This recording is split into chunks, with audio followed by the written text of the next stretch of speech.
மூளை 4 பேரை கூட்டிட்டு வருவோம்.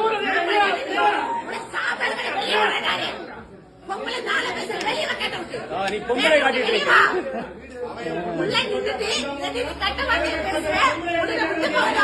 எங்க அம்மா அவன் ஆளை கூட்டிட்டு வந்துட்டு தாவே கண்டிட்டு உள்ள வந்து நாம் தமிழர்.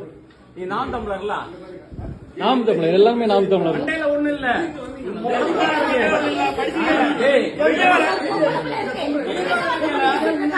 அம்மா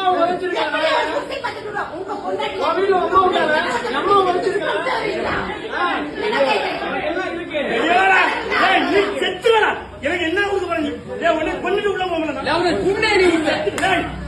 ஆம்பளை வெளியே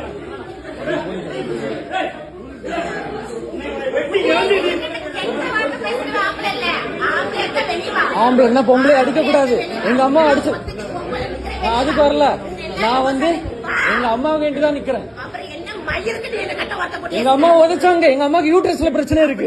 ஆமா, இந்த ரிப்போர்ட் என் கார்ல தான் இருக்கு, ஃப்ரண்ட்ல இருக்கு. சஞ்சய் அந்த ரிப்போர்ட் எடு சஞ்சய். ஃப்ரண்ட் சீட்ல தான் இருக்கு சஞ்சய் ரிப்போர்ட். எங்க அம்மாவை உதைச்சாங்க. பயாப்சி கொடுத்திருக்கோம். அவங்கள பிடிச்சுதான் வச்சிருந்தோம்.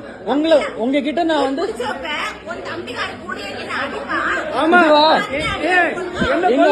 பிடிக்க கூடாது அப்படிதானே. எங்க அப்பா அடிச்சாங்க. எங்க அப்பா எங்க அம்மா கூடுங்க. அவனை விடக்கூடாது. அண்ணா அண்ணா அண்ணா அம்மா அண்ணா அண்ணா அண்ணா இங்க வாங்க அண்ணா. ஆம்பளைங்களை அடிக்கிறது பிரச்சனை இல்ல. அம்மா உழைச்சாங்க. அடிக்கிறது பிரச்சனை இல்ல. அடிக்கிறது பிரச்சனை இல்ல. எங்க அம்மாவை உதைச்சிட்டு போயிட்டாங்க. அதனாலதான் நாங்க அடிச்சோம். உதைச்சனால்தான் அடிச்சு வெளில இருக்கோம். போன் பண்ணிருந்தா என்ன பண்ணிக்கிறேன். கடையில உடைச்சிருக்கு. எங்க அப்பாவை மண்டையில அடிச்சாங்க. எங்க வயசான பாட்டி. யாரையும் விடக்கூடாது. சாத்தை துரைமுருகன் மற்றும் நாம் தமிழர் கட்சியின் தூண்டுதலால் அக்கட்சி உறுப்பினர் ஒருவர் தனது வீட்டிற்குள் புகுந்து தன்னையும் தன் குடும்பத்தினரையும் கொலை செய்ய முயன்றதாக நெல்சன் தனது சமூக வலைதள பக்கத்தில் பரபரப்பு குற்றச்சாட்டை முன்வைத்துள்ளார். அரசியல் விமர்சனங்களுக்காக குடும்பத்தினருக்கு கொலை மிரட்டல் விடுக்கப்பட்ட இந்த சம்பவம் பெரும் அதிர்ச்சியை ஏற்படுத்தியுள்ளது. இன்னைக்கு பாலியல் குற்றச்சாட்டை பத்தி சீமான் கிட்ட மீடியா கேள்வி கேட்டாங்க.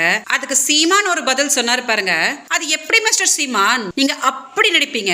அவங்க என்ன கேட்டாங்க தெரியுமா? பாலியல் குற்றச்சாட்டு அப்படின்னு கேட்டாங்க.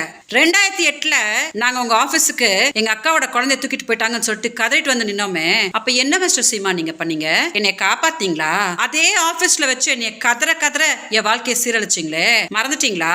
இந்த எல்லா கேடுகட்ட வேலையும் பண்ணிட்டு நித்யானந்தாவோட ஆசிரமத்துல வெள்ளக்கார ஃபிகரா இருக்குன்னு சொன்னீங்களே, அத மக்கள் மறந்துடுவாங்களா? இது எல்லாத்தையும் விட விஜயலட்சுமி என் மேல பாலியல் கம்ப்ளைண்ட் கொடுத்ததுக்கு அப்புறம் தான் எனக்கு பெண் ஃபாலோவர்ஸே ஜாஸ்தி ஆயிட்டாங்க அப்படின்னு ஒரு கேடுகட்ட ஒரு பதில சொன்னீங்களே, அத மக்கள் மறந்துடுவாங்கன்னு நினைச்சிட்டீங்களா? மீடியா உங்ககிட்ட வந்து பதில் கேட்டாங்க பாருங்க. நீங்க என்னமோ ரொம்ப உத்தம மாதிரி அவங்களதான் சொல்லணும்.